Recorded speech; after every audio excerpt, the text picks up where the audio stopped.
तो नमस्कार दोस्तों आज से हम एक सीरीज को स्टार्ट कर रहे हैं जिसमें सामान्य विज्ञान का ये सीरीज होने वाला है। और इसमें जो है टेस्ट पेपर आज जो है हम 1 करेंगे। इसी तरीके से आगे जो है बहुत सारे सेट पेपर जो है हम करेंगे। आप देखते जाइए और इसमें से आपका कितना सही होता है वो आप इसमें कमेंट करते जाइएगा। इसमें जो क्वेश्चन की जो संख्या होने वाली है 35 से लेकर 45, कभी कभी 30 जो है होने वाली है। यानी प्रत्येक सेट में 35 से लेकर 45 के बीच में जो है क्वेश्चन आपको देखने को मिलेगा। और ये टेस्ट पेपर कितना है? ये टेस्ट पेपर 1 है।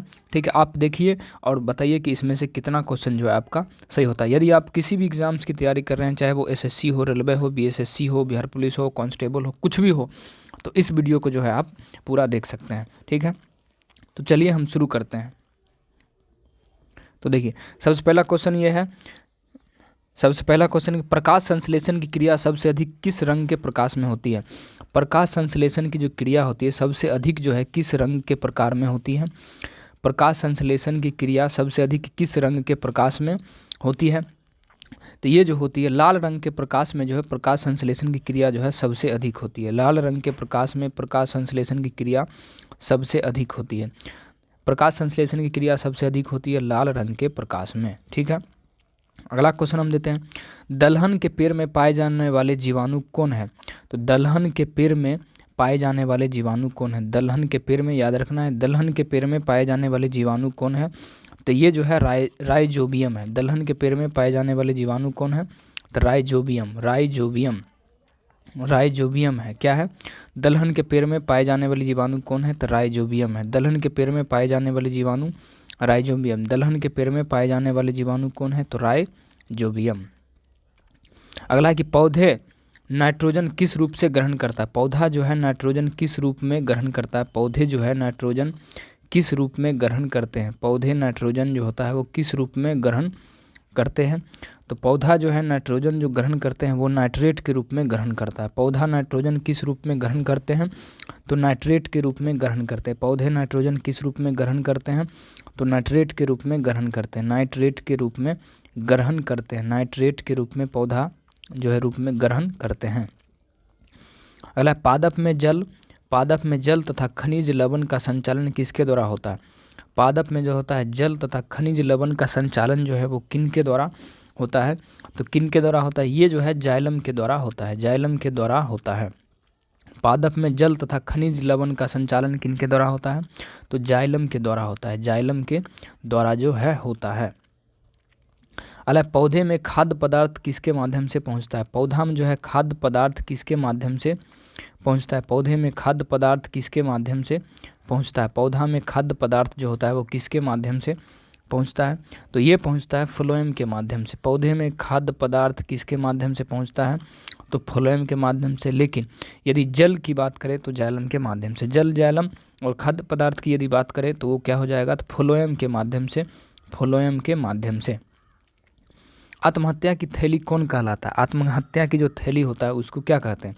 आत्महत्या की थैली किसको कहते हैं? तो लाइसोसोम को जो है आत्महत्या की थैली कहा जाता है। लाइसोसोम को आत्महत्या की थैली कहा जाता है। लाइसोसोम को आत्महत्या की थैली कहा जाता है। लाइसोसोम को आत्महत्या की थैली किसको कहा जाता है? तो लाइसोसोम को। लाइसोसोम को आत्महत्या की थैली कहा जाता है। लाइसोसोम को आत्महत्या की थैली कहा जाता है। लाइसोसोम की खोज किसने किया था? लाइसोसोम की खोज जो है किसने किया था?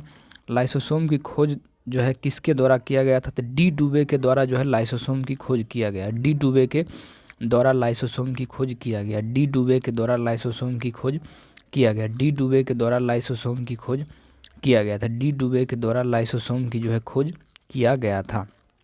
डी डुबे के द्वारा लाइसोसोम की खोज किया गया। प्रोटीन की फैक्ट्री कौन कहलाता है? प्रोटीन की फैक्ट्री जो है को क्या कहते हैं? यानी प्रोटीन की जो फैक्ट्री होती है उसको क्या बोलते हैं?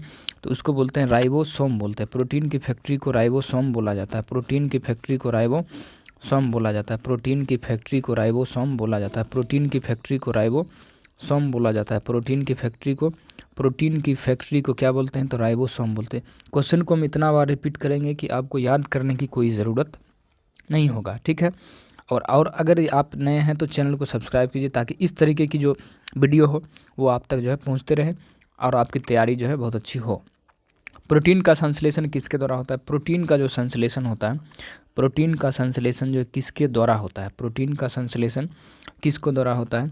तो प्रोटीन का संश्लेषण राइबोसोम के द्वारा होता है। प्रोटीन का संश्लेषण राइबोसोम के द्वारा होता है। प्रोटीन का संश्लेषण राइबोसोम के द्वारा होता है। प्रोटीन का संश्लेषण राइबोसोम के द्वारा होता है। प्रोटीन का संश्लेषण होता है राइबोसोम के द्वारा। प्रोटीन का संश्लेषण होता है राइबोसोम के द्वारा। ठीक है। डीएनए संश्लेषण का प्रतिपादन किसने किया था? डीएनए संश्लेषण का प्रतिपादन किसने किया था? तो डीएनए संश्लेषण का जो प्रतिपादन किया था कॉर्नबर्ग ने किया था। कॉर्नबर्ग ने किया था। डीएनए संश्लेषण का प्रतिपादन बोल रहे हैं। डीएनए संश्लेषण का प्रतिपादन किसने किया था? तो ये कॉर्नबर्ग ने किया था। कॉर्नबर्ग ने। संश्लेषण की बात हो तो कॉर्नबर्ग। प्रयोगशाला में सर्वप्रथम जीन का संश्लेषण किसने किया था? प्रयोगशाला में सर्वप्रथम जो है जीन का संश्लेषण वो किनके द्वारा किया गया था? प्रयोगशाला में जीन का संश्लेषण वो जो है किसके द्वारा किया गया था? तो ये जो किया गया था हरगोविंद खुराना के द्वारा किया गया था। प्रयोगशाला में जीन का संश्लेषण हरगोविंद खुराना। प्रयोगशाला में जीन का संश्लेषण किनके द्वारा किया गया था? तो हरगोविंद खुराना के द्वारा किया गया था। प्रयोगशाला में जीन का संश्लेषण हरगोविंद खुराना। बच्चे का लिंग निर्धारण किसके द्वारा होता है? बच्चे का जो लिंग निर्धारण किसके गुणसूत्र से होता है? तो लिंग निर्धारण जो होता है वो पिता के गुणसूत्र से होता है। बच्चे का लिंग निर्धारण किसके गुणसूत्र से होता है? तो पिता के गुणसूत्र जो है बच्चे का लिंग निर्धारण जो है होता है। किसके से? तो पिता के गुणसूत्र से जो है बच्चे का लिंग निर्धारण होता है। अब हम आगे देखते हैं। मधुमेह रोग किसकी कमी के कारण होता है? मधुमेह रोग जो होता है वो किसकी कमी से होता है? मधुमेह रोग किसकी कमी के कारण होता है? तो ये जो होता है इंसुलिन की कमी से मधुमेह रोग होता है। इंसुलिन की कमी से होता है मधुमेह। इंसुलिन की कमी से मधुमेह होता है। इंसुलिन की कमी से मधुमेह। इंसुलिन की कमी से क्या होता है? तो मधुमेह होता है।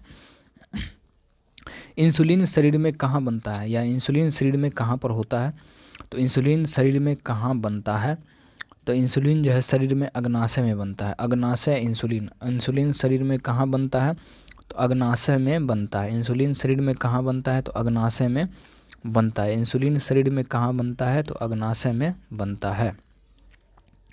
दूध में कौन सा विटामिन नहीं पाया जाता है? दूध में कौन सा विटामिन नहीं पाया जाता है? तो दूध में जो विटामिन नहीं पाया जाता है वो विटामिन सी नहीं पाया जाता है। तो देखिए दूध में विटामिन ए पाया जाता है, विटामिन बी भी पाया जाता है और विटामिन डी भी पाया जाता है। जो नहीं पाया जाता है वो नहीं पाया जाता है, वो विटामिन सी जो है नहीं पाया जाता है।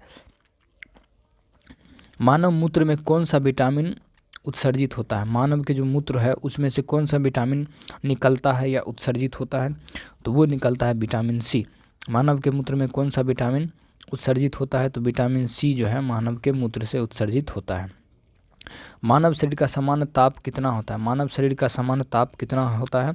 तो सामान्य ताप जो होता है 37 डिग्री सी होता है। 37 डिग्री सी होता है। मानव शरीर का सामान्य ताप 37 डिग्री सेल्सियस। मानव शरीर का सामान्य ताप 37 डिग्री सेल्सियस। मानव शरीर का सामान्य ताप कितना होता है? तो 37 डिग्री सेल्सियस जो है मानव शरीर का सामान्य ताप कितना होता है? तो 37 डिग्री सेल्सियस होता है। मानव शरीर का सामान्य ताप 37 डिग्री सेल्सियस होता है। मनुष्य के मेरुदंड से कितनी जोड़ी तंत्रिका निकलती है? मनुष्य की जो मेरुदंड है, मनुष्य की मेरुदंड से कितनी जोड़ी तंत्रिका निकलती है? तो कितनी जोड़ी तंत्रिका? 31 जोड़ी तंत्रिका निकलती है। मनुष्य के मेरुदंड से कितनी जोड़ी तंत्रिका निकलती है? 31 यानी 31 जोड़ी तंत्रिका निकलती है। गुणसूत्र की खोज किसने किया था? गुणसूत्र की खोज किसने किया था? गुणसूत्र की खोज किसने किया था? गुणसूत्र की खोज किसने किया था? तो ये जो है वोल्टेयर के द्वारा किया गया था। वोल्टेयर के द्वारा जो है गुणसूत्र की खोज किया गया था। मनुष्य में गुणसूत्रों की संख्या कितनी होती है? मनुष्य में जो है गुणसूत्रों की संख्या कितनी होती है? तो मनुष्य में गुणसूत्रों की जो संख्या होती है वो होती है 46। मनुष्य में गुणसूत्रों की संख्या 46 होती है। मनुष्य में गुणसूत्रों की संख्या कितनी होती है? तो 46 होती है। सबसे छोटी जीवित कोशिका क्या है? सबसे छोटी जीवित कोशिका क्या है? तो सबसे छोटी जीवित कोशिका है माइकोप्लाज्मा। सबसे छोटी जीवित कोशिका, सबसे छोटी जीवित कोशिका क्या है? तो माइकोप्लाज्मा। माइकोप्लाज्मा, माइकोप्लाज्मा जो है सबसे छोटी जीवित कोशिका है। माइकोप्लाज्मा सबसे छोटी जीवित कोशिका है। सबसे छोटी जीवित कोशिका कौन है? तो ये है माइकोप्लाज्मा। माइकोप्लाज्मा जो है सबसे छोटी जीवित कोशिका है। शरीर की सबसे लंबी कोशिका कौन होती है? शरीर की जो सबसे लंबी कोशिका है वो कौन होती है? शरीर की सबसे लंबी कोशिका कौन होती है? तो तंत्रिका तंत्र जो है शरीर की सबसे लंबी कोशिका है। तंत्रिका तंत्र जो है शरीर की सबसे लंबी कोशिका है। किसका आनुवांशिक पदार्थ क्या है? कोशिका का आनुवांशिक पदार्थ जो है वो क्या है? कोशिका का आनुवांशिक पदार्थ क्या है? कोशिका का आनुवांशिक पदार्थ होता है डीएनए। डीएनए जो है कोशिका का आनुवांशिक पदार्थ होता है। ठीक है, अगला क्वेश्चन है, कोशिका के भीतर श्वसन का केंद्र होता है। कोशिका के जो भीतर है, कोशिका के भीतर श्वसन का केंद्र होता है। कोशिका के भीतर श्वसन का केंद्र होता है। कोशिका के भीतर श्वसन का केंद्र होता है। तो कोशिका के भीतर जो है श्वसन का केंद्र माइटोकॉन्ड्रिया होता है। माइटोकॉन्ड्रिया, कोशिका के भीतर श्वसन का केंद्र होता है माइटोकॉन्ड्रिया। कोशिका के भीतर श्वसन का केंद्र होता है माइटोकॉन्ड्रिया। टमाटर खाने योग्य भाग कौन सा होता है? टमाटर जो खाने योग्य भाग होता है वो क्या होता है? टमाटर के खाने योग्य भाग होता है फल भित्ति।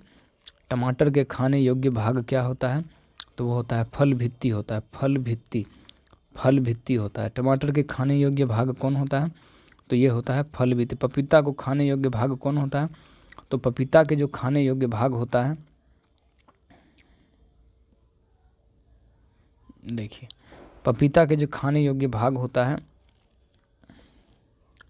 तो वो जो होता है मध्य फल भित्ति होता है। पपीता के खाने योग्य भाग होता है मध्य फल भित्ति। मध्य फल भित्ति पपीता खाने योग्य भाग होता है। हल्दी में पीला रंग किसकी मौजूदगी के कारण होता है? हल्दी में जो पीला रंग होता है वो किसकी मौजूदगी के कारण होता है? हल्दी में पीला रंग किसकी मौजूदगी के कारण होता है? हल्दी में पीला रंग किसकी मौजूदगी के कारण होता है? तो ये जो पीला रंग होता है हल्दी में, ये होता है कुरकुमीन के द्वारा। कुरकुमीन के द्वारा। टमाटर में लाल रंग किसके कारण होता है? टमाटर में जो लाल रंग होता है, टमाटर में लाल रंग होता है किसके द्वारा? देखिए हल्दी में पीला रंग किसके द्वारा? तो कुरकुमीन के द्वारा। और टमाटर में यदि बोलेगा लाल रंग किसके कारण से होता है, ये तो लाइकोपीन के कारण होता है। टमाटर में लाल रंग होता है लाइकोपीन के कारण। लाइकोपीन के कारण, लाइकोपीन के कारण, लाइकोपीन के कारण, लाइकोपीन के कारण, लाइकोपीन के कारण, लाइकोपीन के कारण टमाटर का रंग कैसा होता है? लाल। दूध में शर्करा पाया जाने वाला शर्करा क्या है? दूध में पाया जाने वाला शर्करा क्या है? तो दूध में जो पाया जाने वाला शर्करा है उसको लैक्टोज कहते हैं। दूध में पाया जाने वाला शर्करा क्या है? तो लैक्टोज। लैक्टोज, लैक्टोज है। ठीक है, लैक्टोज। जल में, जल का घनत्व अधिकतम कितने डिग्री पर होता है? जल का जो घनत्व है अधिकतम कितने डिग्री पर होता है? तो 4 डिग्री सेल्सियस पर होता है। 4 डिग्री सेल्सियस पर होता है। जल का घनत्व अधिकतम कितना होता है? तो 4 डिग्री सेल्सियस पर होता है। वेदन क्षमता सर्वाधिक किस किरण में होती है? वेदन क्षमता जो होती है सर्वाधिक किस किरण में होती है? तो वेदन क्षमता जो होती है सर्वाधिक होती है गामा किरण में। गामा किरण में सबसे अधिक वेदन क्षमता होती है। सबसे कम तरंग दैर्ध्य किस रंग में होता है? सबसे कम तरंग दैर्ध्य जो होता है वो किस रंग में होता है? तो सबसे कम तरंग दैर्ध्य जो होता है वो होता है बैगनी में।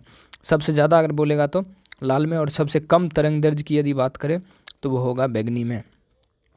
प्रकाश की चाल अधिकतम जो होता है किस में होता है? प्रकाश की चाल अधिकतम जो होता है वो किस में होता है? तो प्रकाश की चाल अधिकतम होता है निर्वात में, जहाँ हवा ना हो। प्रकाश की चाल अधिकतम होता है किस में? निर्वात में। प्रकाश की चाल अधिकतम होता है निर्वात में। प्रकाश की चाल अधिकतम होता है निर्वात में। प्रकाश की चाल अधिकतम होता है किस में? निर्वात में। अंतरिक्ष यात्री को आकाश काला किसके कारण दिखाई देता है? अंतरिक्ष यात्री को आकाश काला जो है किसके कारण दिखाई देता है? तो आकाश काला अंतरिक्ष यात्री को दिखाई देता है प्रकीर्णन के कारण। अंतरिक्ष यात्री को आकाश काला किसके कारण? तो प्रकाश के प्रकीर्णन के कारण जो है उसको आकाश कैसा? काला दिखाई देता है।